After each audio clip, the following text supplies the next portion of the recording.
And with the state budget still looming, the New York Providers Alliance and hospital systems from across the state are urging the governor to address funding for long-term care facilities. Nursing homes say state funding for long-term care has not kept pace with rising costs for nearly 18 years. We dive into the issue in tonight's Wellness Watch.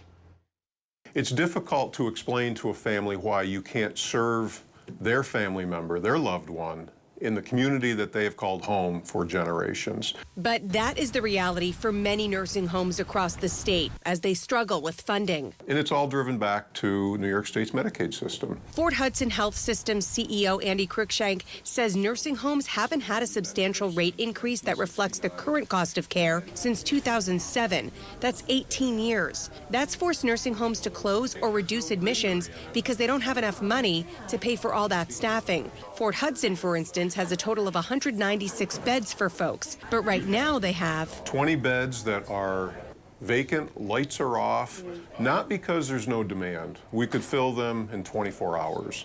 It's simply because we don't want to bring in more people than we have staff to take care of them. And that's led to a domino effect of problems, including backlogs at hospitals. On any given day, we may have 2 or 3 dozen patients in our hospital who no longer need the services of the hospital. And they're waiting for a bed in a community like a nursing home. He says those people might end up waiting for days at the hospital until they can find placement elsewhere. And that can cause a backup for elective surgeries and people in the emergency department. It's all part of this ecosystem, and it all needs to work in order for people to get care in a timely manner. All this forcing some families to send their loved ones to whatever home is available, even if it's far away. I think it's important to note that the Medicaid system in New York State is understandably broken. And it is only because New York State has opted to not prioritize seniors.